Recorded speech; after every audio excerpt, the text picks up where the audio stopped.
Bonjour à vous tous et merci de regarder aujourd'hui aussi cette vidéo du mini-séminaire sur la loi du soleil par Maître Ryuho Okawa, le livre fondamental de la puissance.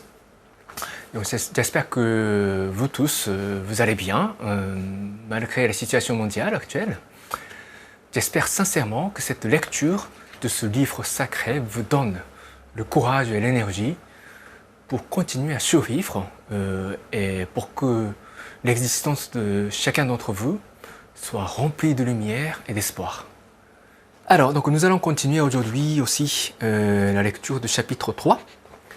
Et nous sommes à la section 9 qui s'intitule « L'amour des anges ».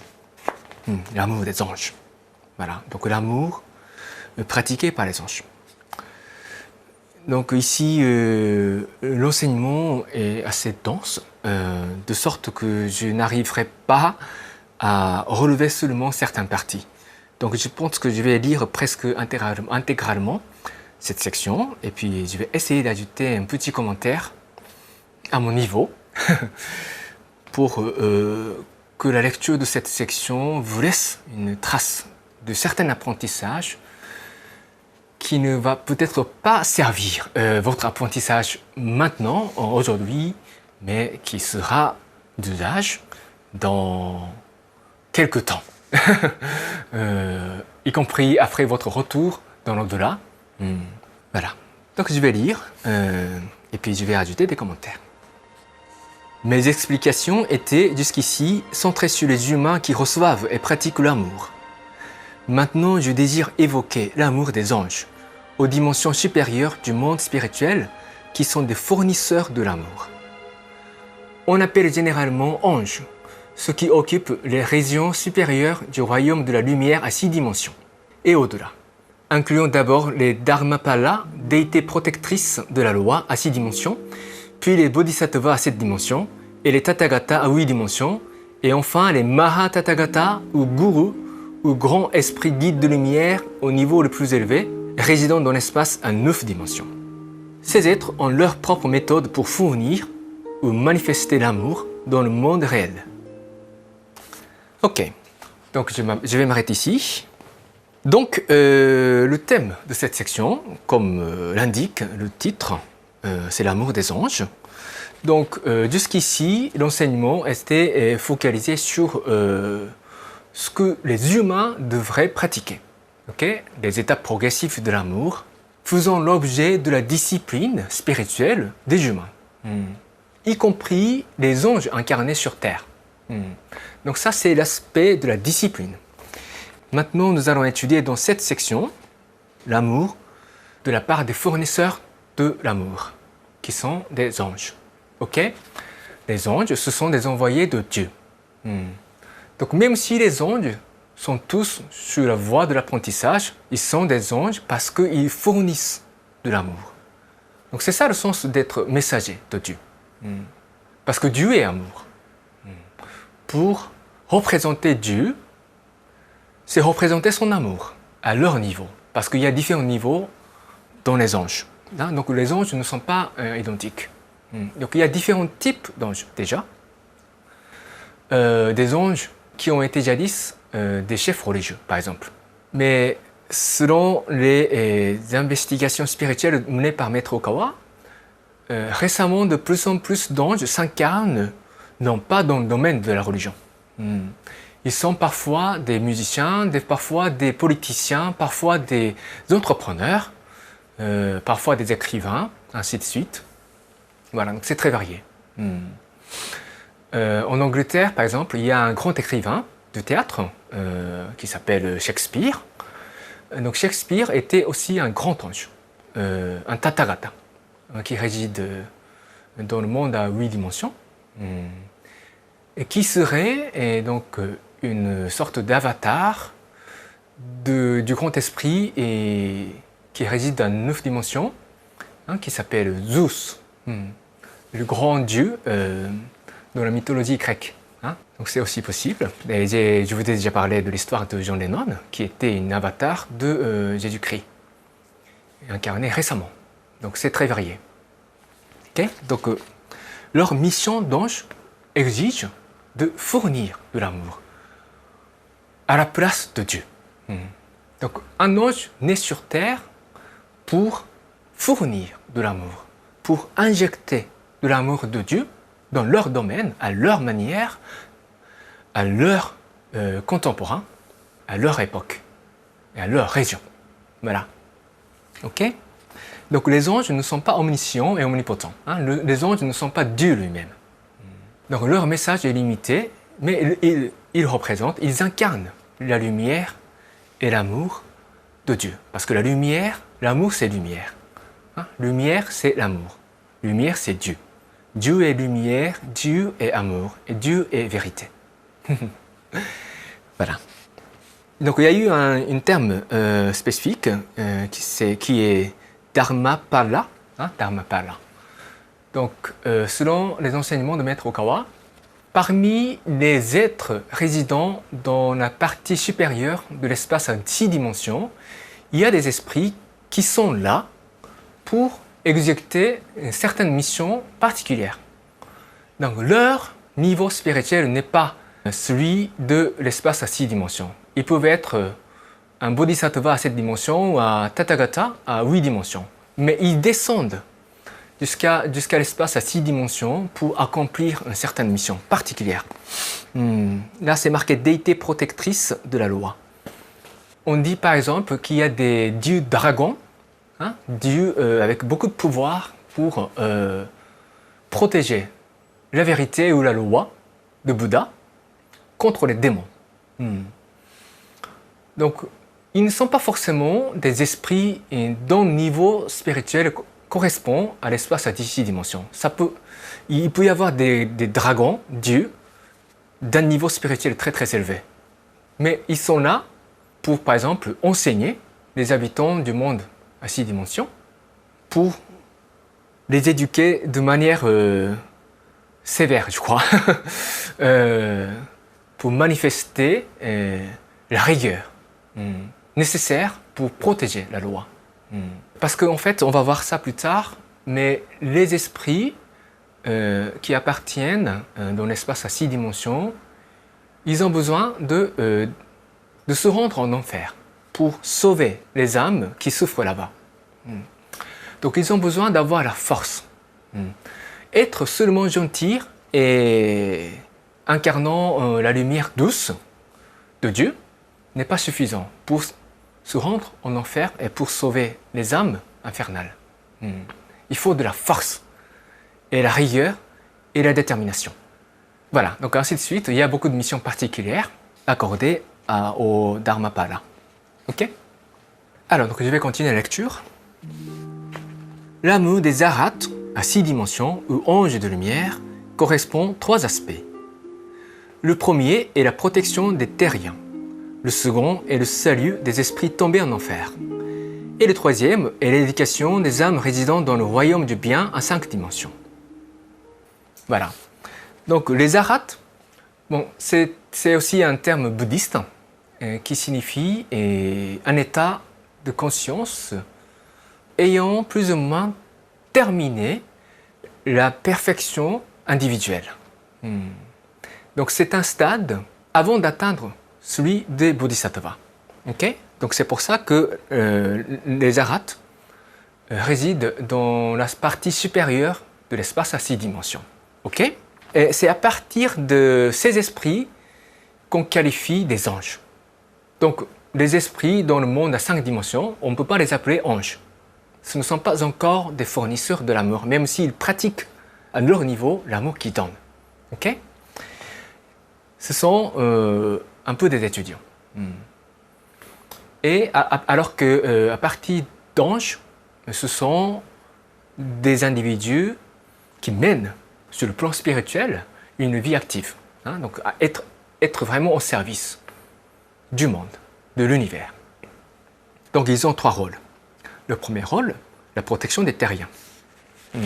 Donc souvent, quand on a besoin d'un esprit guide, le plus souvent, nous, les gens ordinaires, en quelque sorte, ce sera d'abord les esprits à 6 dimensions qui vont venir nous aider. Sauf si nous avons vraiment une mission extrêmement importante pour apporter le salut aux terriens. À ce moment-là, les esprits d'un niveau plus élevé vont venir nous aider. Mais c'est des cas rares. Le second est le salut des esprits tombés en enfer. Donc je l'ai dit déjà. Il y a une forte chance pour les membres d'Apicience sérieux de devenir des arates et retourner dans la partie supérieure de l'espace à 6 dimensions. C'est ce que Maître dit toujours, depuis toujours.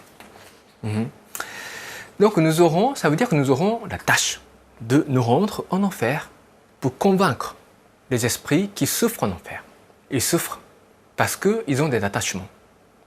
Ils souffrent parce qu'ils ne sont pas conscients de leur nature en tant qu'esprit et en tant qu'enfant de Dieu. C'est pour ça qu'ils souffrent en enfer. Et ils ne savent pas la raison de leur chute, la raison de leur souffrance en enfer. Et certains esprits ne sont même pas conscients qu'ils souffrent. Donc, pareil que c'est une tâche extrêmement ardue. Donc, de convaincre des gens qui ne sont pas conscients de leur souffrance. Donc, parfois on attend pour qu'ils soient au moins conscients du fait qu'ils souffrent dans les ténèbres. À ce moment-là, on va leur envoyer la lumière pour essayer de les rendre conscients de la joie de vivre dans la lumière. La joie de renoncer aux attachements terrestres. Donc c'est la joie. Ils ont oublié cette joie, ou ils ont négligé cette joie pour se réduire dans cet état misérable qu'ils se retrouvent en enfer. Donc, si vous êtes membre sérieux d'Apicience, cette mission vous attendra après votre retour. Donc soyons prêts. Voilà. Donc nous avons besoin de comprendre la souffrance, l'origine des souffrances des gens. Pas seulement la souffrance de nous-mêmes, mais on a besoin de comprendre profondément pourquoi les êtres humains souffrent. Ok? Donc on étudie ces enseignements non seulement pour nous, mais pour sauver les autres. Ok? Et ça c'est du concret, tout ça. Les enseignements de Maître Okawa, ce n'est jamais abstrait. Ce n'est jamais seulement abstrait. C'est toujours du concret. Ça a toujours un lien avec le salut des âmes. Et le troisième est l'éducation des âmes résidant dans le royaume du bien à 5 dimensions. Donc c'est toujours comme ça. Dans le monde spirituel, il y a le royaume à 5 dimensions, le royaume à 6 dimensions, le royaume à 7 dimensions. Et il y a toujours un système d'éducation. Donc comme je l'ai répété déjà plusieurs reprises dans cette série de mini-séminaires, que nous sommes tous des apprentis, pour toujours. Quelle que soit notre demeure finale dans le monde spirituel, soit dans l'espace à 5 dimensions, à 6 dimensions, à 7 dimensions, à 8 dimensions, on est toujours dans un cycle de l'éducation.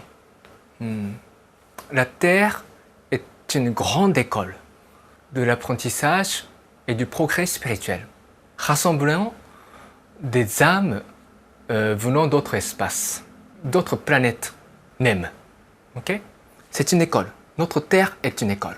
Donc c'est pour ça qu'il y a toujours le rôle de l'éducation pour les anges, à leur niveau. Okay? Donc les arates sont chargés d'éduquer les résidents dans le royaume du bien à 5 dimensions. Okay? Alors je vais continuer la lecture. L'amour des bodhisattvas de lumière à 7 dimensions, où ange comprend 4 aspects. Le premier est de s'incarner dans le monde terrestre en tant que chef religieux ou dirigeant dans des domaines variés et de guider les êtres terrestres. Le second est de servir les grands esprits guides du royaume des Tathagata en tant qu'assistant. Le troisième est celui de responsable dans la mission de sauver les esprits de l'enfer. Le quatrième est celui de fournisseur de lumière du monde réel.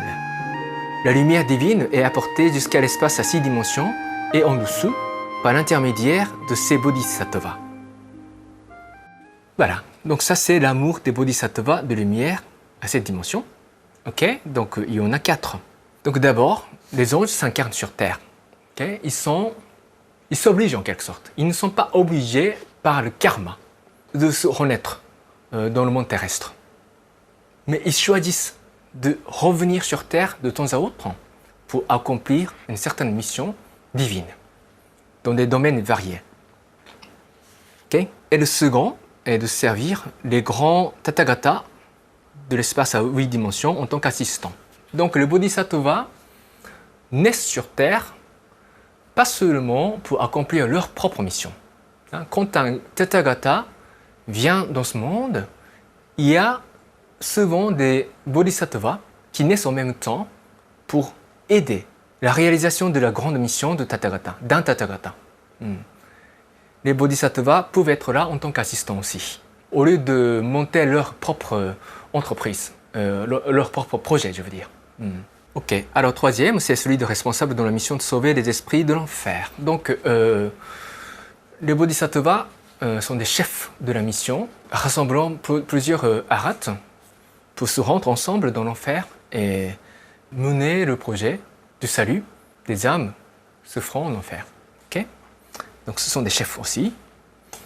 Et le quatrième, c'est ça qui est intéressant, celui de fournisseur de lumière du monde réel. Donc, si il y a de la lumière divine qui éclaire le monde à 6 dimensions et le monde à 5 dimensions et le monde à 4 dimensions, la partie pas infernale, le royaume féerique, on l'appelle comme ça, la partie supérieure de l'espace à 4 dimensions. Donc s'il y a de la lumière dans cette zone-là, du monde spirituel, c'est parce qu'il y a des bodhisattvas qui envoient de la lumière, concrètement, aux résidents de ces zones-là. Ok. Donc je continue la lecture. L'amour des Tathagatas de lumière à 8 dimensions, ou archange, comprend 5 aspects. Le premier est de naître dans le monde terrestre en tant que fondateur d'une nouvelle religion ou grand réformateur d'anciens cultes, afin d'insuffler de nouveaux enseignements dans ce monde. Le second est celui d'un instructeur des bodhisattvas. Un Tathagata instruit des dizaines de bodhisattvas et chaque bodhisattva a un Tathagata pour maître. Le troisième est celui d'un commandant dans la lutte contre Satan et les démons de l'enfer, pour les convertir. Le quatrième est de partager un des rayons prismatiques de la lumière divine, le rayon de l'amour par exemple, en tant que spécialiste. Enfin, le cinquième est celui d'un créateur chargé d'élaborer le dessein d'une nouvelle civilisation et de le mettre à exécution. Voilà, donc l'amour des Tathagatas. Il y a beaucoup de choses qui sont dites et je ne sais pas comment ajouter des commentaires à cette section, à cette partie. Je vais essayer d'expliquer, simplement. Donc il y a beaucoup de Tathagatas dans l'histoire qui sont nés sur Terre en tant que réformateurs d'anciennes religions. À l'image de Martin Luther dans le christianisme. Martin Luther était un Tathagata de l'espace à 8 dimensions.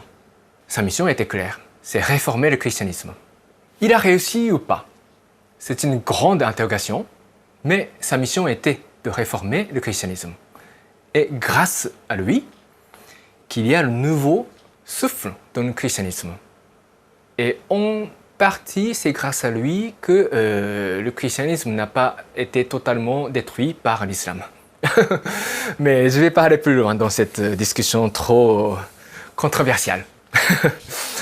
Il y a eu des Tathagatas et des Bodhisattvas du côté de l'islam aussi. Ça, on le sait très bien. Le prophète Mohammed était aussi un Tathagata de l'espace à 8 dimensions. Et lui était, fondateur d'une religion. Alors, le second rôle était instruire des dizaines de bodhisattvas. Donc, c'est toujours la même logique. Donc, les bodhisattvas ou les Tathagatas suivent à leur niveau leur éducation d'un maître supérieur qui réside dans l'espace dimensionnel supérieur. Okay? Le troisième est celui d'un commandant dans la lutte contre Satan et les démons de l'enfer. Donc, les Tathagatas sont des chefs pour mener une lutte plus vaste que celle menée par les arhats et les bodhisattvas. Okay? Chaque fois qu'ils incarnent sur Terre, ils ont tous, quelque sorte, cette mission aussi, de combattre les satans et les démons. Dans le monde spirituel, la partie du ciel est infiniment plus vaste que l'enfer. Ça, c'est quelque chose qu'il faudra absolument savoir. Mais seulement dans ce monde terrestre, il y a le mélange. C'est ça un petit peu l'objectif de ce monde terrestre. Donc, si l'enfer s'est formé depuis environ 120 millions d'années, c'est parce que ces esprits ne peuvent pas quitter leur attachement terrestre. Hein? Donc, cela veut dire que l'enfer est très très proche de ce monde terrestre. Donc, dans ce monde terrestre, au niveau d'influence, c'est mitigé. Donc, ce monde, c'est aussi un lieu de bataille entre les anges et les démons. Ça, c'est une autre difficulté que tous les esprits humains connaissent en s'incarnant sur Terre. On est tous exposés à des difficultés de possession de la part des esprits infernaux, y compris les démons, dans ce monde. Parce que les anges de lumière, c'est parce qu'ils sont loin de ce monde terrestre au niveau de leur conscience qui peuvent monter si haut dans l'échelle du monde spirituel. Donc, les anges ou les grands anges de l'espace à 7 dimensions ou à 8 dimensions ne peuvent pas venir très fréquemment dans ce monde pour guider les terriens. Parce que la vibration spirituelle est tellement différente. Et si un grand maître, y compris Apicience, fondé par Maître Ryuhokawa, si un grand maître fonde une religion, qui est une école de l'apprentissage spirituel et l'apprentissage de la foi, si un maître fonde une religion dans ce monde, c'est pour permettre aux anges d'intervenir dans les esprits terriens, pour les sauver, au moyen de la prière, au moyen de la doctrine ou au moyen de la foi. C'est pour ça qu'on a besoin d'un certain cadre dans la pratique spirituelle. Et sinon, les grands maîtres spirituels n'ont pas vraiment le moyen de permettre aux gens ordinaires de communiquer avec les anges dans le ciel.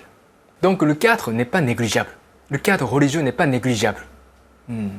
J'ai rencontré beaucoup de personnes en France, ailleurs, qui négligent justement le cadre religieux, en disant que la religion, c'est une invention humaine. Hein? Et ça ne sert à rien, Dieu n'a jamais créé de religion. En un certain sens, c'est pas faux. En un certain sens, mais en d'autres sens, c'est faux. Parce que Dieu a envoyé des grands maîtres sur terre et eux ont choisi parfois de fonder une religion pour la raison que j'ai déjà expliquée. Donc c'est important. Sans cadre religieux, un enseignement divin est difficilement transmis de génération en génération, au-delà des frontières. Il n'y a pas que des bénéfices d'avoir un cadre religieux. Il y a eu beaucoup de conflits religieux et bien sûr, il y a eu des êtres humains qui profitent de la religion. Donc tout ça c'est vrai. Il y a des difficultés. Vraiment, dans le domaine de la foi est difficile à gérer. Ce n'est pas une entreprise commerciale. C'est beaucoup plus difficile de gérer une religion. Une organisation religieuse. C'est difficile, vraiment. Mais on a besoin de ça. Voilà. Donc le quatrième amour pratiqué par un Tathagata, c'est de créer, donc élaborer le dessin d'une nouvelle civilisation et de le mettre à exécution. Donc ça, on peut avoir en tête l'image de Bonaparte-Napoléon par exemple. Je l'ai dit déjà. Bonaparte-Napoléon est un Tathagata qui vit dans l'espace à 8 dimensions actuellement. On a même un message spirituel de la part de Bonaparte-Napoléon. Ce n'est pas encore traduit en français, je suis désolé. S'il y a beaucoup de gens qui me demandent de faire ça, je le ferai volontiers. Son message a été assez intéressant. Parce qu'il parle de... Il fait une sorte de résumé de la grande révolution française. Donc c'est intéressant. Donc je pense qu'il a essayé d'accomplir ça, cette mission. Le cinquième amour. Ok, donc je vais continuer la lecture. L'amour des Mahatathagata de lumière à 9 dimensions, ou grands esprits guides de lumière, englobe tout. Il est néanmoins possible d'y distinguer 6 aspects. Le premier est celui d'un sauveur qui vient au monde tous les quelques milliers d'années afin de fonder une religion mondiale et de purifier le monde terrestre. Le second est de jouer le rôle d'instructeur pour soutenir, depuis le monde réel, les sauveurs qui se sont incarnés. Le troisième est de promouvoir l'évolution de l'humanité. Le quatrième est de se situer à l'origine de chacun des 7 rayons de la lumière divine. Il s'agit d'envoyer la lumière en son état individualisé vers l'espace à 8 dimensions et en dessous. Le cinquième est celui de gardien de l'ordre du monde réel, surveillant et appliquant les critères qui déterminent le progrès de chaque âme. Le sixième est celui de responsable ultime chargé du dessein de la Terre, au rapport avec celui du cosmos. Voilà, donc des esprits qui résident dans l'espace à 9 dimensions, ce sont des sauveurs. Okay? Il n'y a que 10 grands esprits dans l'espace à 9 dimensions. Et l'amour des sauveurs englobe tout. Donc c'est celle de fonder une religion mondiale tous les quelques milliers d'années. Okay? En s'incarnant sur Terre. Donc on peut penser à Jésus-Christ, bien sûr, au Bouddha Shakyamuni, qui est une incarnation de Seigneur Elkantaré, ou à Confucius. Bon, beaucoup considèrent Confucius comme étant un philosophe, mais il est indéniable qu'il a fondé une civilisation particulière en Chine. Moïse aussi. Moïse était aussi un grand esprit à 9 dimensions. Ok, alors le second est de jouer le rôle d'instructeur pour soutenir depuis le monde terrestre les sauveurs qui se sont incarnés. Ok. Donc quand un sauveur s'incarne sur Terre, d'autres esprits de sauveurs viennent l'aider. Vous voyez, parce que les Tathagata ou les Bodhisattvas seuls ne peuvent pas soutenir les sauveurs incarnés sur Terre. Donc il y a un groupe d'esprits qui se rassemblent autour d'un sauveur vivant sur Terre pour accomplir leur mission divine. Donc concernant Maître Ruhokawa, qui est une incarnation de la partie centrale du Seigneur Elkantaré, après avoir été Alpha il y a 330 millions d'années et Elohim il y a 150 millions d'années. Et donc lui, et donc Maître Ruhokawa a une très grande mission qu'il progresse chaque jour, maintenant. Donc il y a surtout l'esprit de Jésus-Christ qui semble être très très proche de Maître Ruhokawa. Il envoie beaucoup de messages à travers Maître Ruhokawa. Et il y a beaucoup de prières guidées par Jésus-Christ, au nom du Seigneur Elkantaré. Donc ça c'est un exemple vivant que nous pouvons assister chaque jour. Okay? Le troisième est de promouvoir l'évolution de l'humanité. Donc les esprits, chaque esprit dans le monde à 9 dimensions est le responsable de l'évolution de l'humanité entière.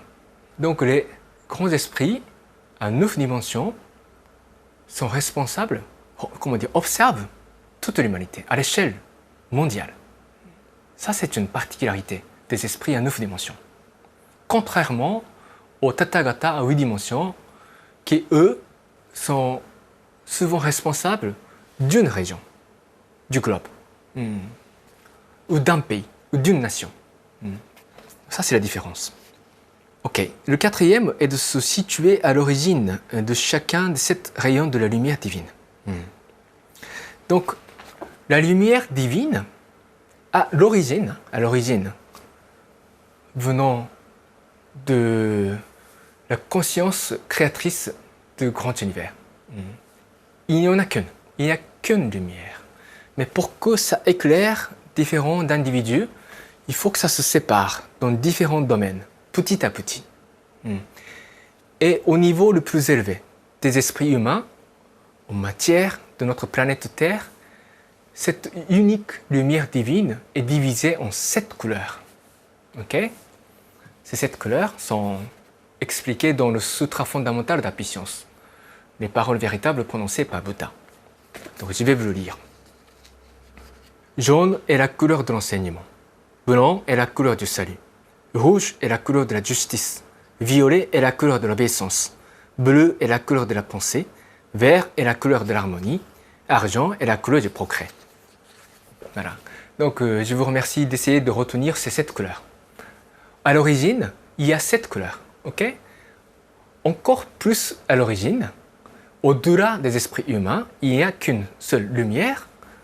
Mais au niveau des esprits humains, dans le monde à 9 dimensions, cette unique lumière est divisée en 7 couleurs. Ok? Alors, le 5e est celui des gardiens de l'ordre du monde réel. Donc, bien sûr, ces grands esprits à 9 dimensions observent toute la zone du monde spirituel et veillent à ce que l'ordre dans le monde spirituel soit respecté et protégé. Le 6e est celui de responsable ultime chargé du dessein de la Terre en rapport avec celui du cosmos. Donc c'est ça l'important, parce que le royaume à 9 dimensions, ça s'appelle le royaume du cosmos. Et la raison pour laquelle ça s'appelle comme ça, c'est parce que ces esprits sont capables de communiquer avec les autres sauveurs d'autres planètes, en dehors de la sphère terrestre. Et c'est comme ça qu'ils élaborent le plan, le dessin de notre planète Terre en rapport avec ce qui se fait dans d'autres planètes. Donc ça, c'est vraiment une histoire gigantesque. Mais c'est comme ça. Donc c'est déjà intéressant de savoir. Nous, les êtres humains ordinaires, on n'a jamais l'assurance d'être un ange ou pas. Mais peu importe, la connaissance de ces enseignements est une grande chance de tous les membres d'Happy Science. C'est ça l'intérêt d'être membre d'Happy Science. Si vous lisez, et si certains enseignements pénètrent la partie profonde de votre âme, c'est quelque chose que vous allez pouvoir conserver pour toujours. Et pour toujours, ça veut dire même après votre mort. Et même au-delà de vos incarnations futures.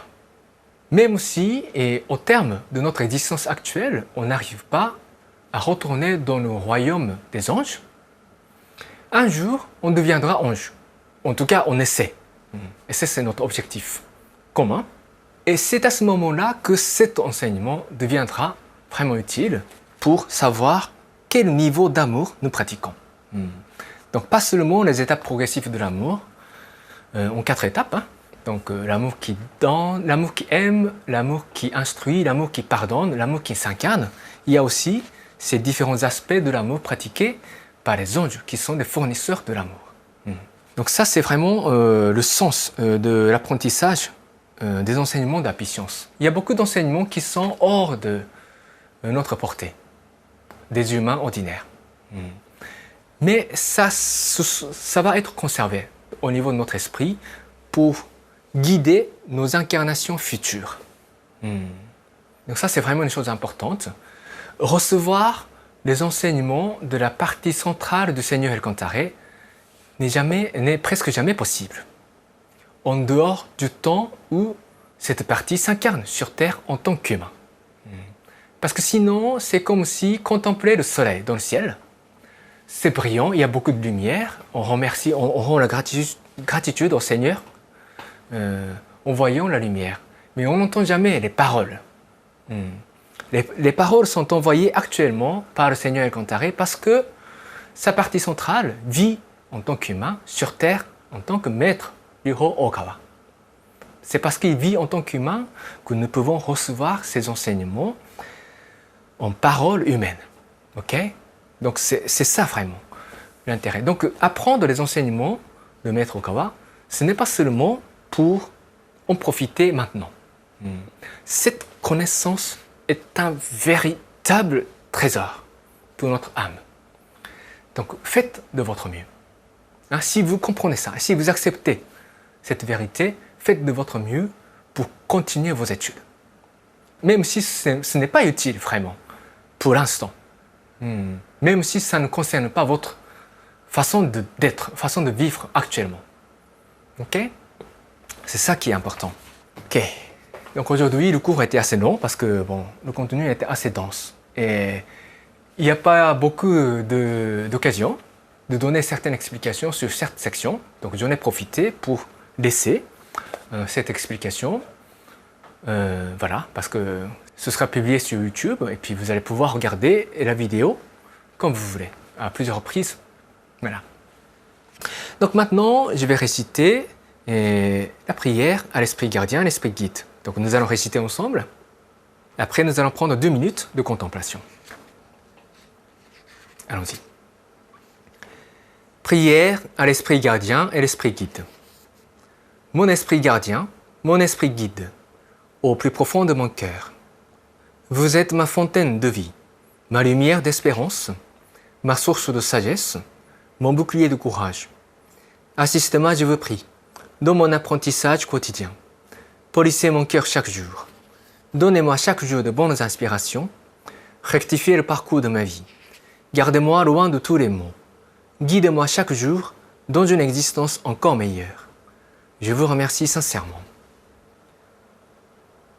Maintenant, redressez bien votre dos, s'il vous plaît, et fermez vos yeux légèrement. Détendez vos épaules et harmonisez votre respiration. Nous allons à présent prendre 2 minutes pour contempler sur ce que nous avons étudié aujourd'hui, sur l'amour des anges. Allez-y.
Ok, terminez votre contemplation. Merci beaucoup. Voilà, donc c'est tout pour aujourd'hui. Merci de votre attention. J'espère que vous vous porterez bien pour la semaine qui vient. Donc je vous dis à tous, à la prochaine.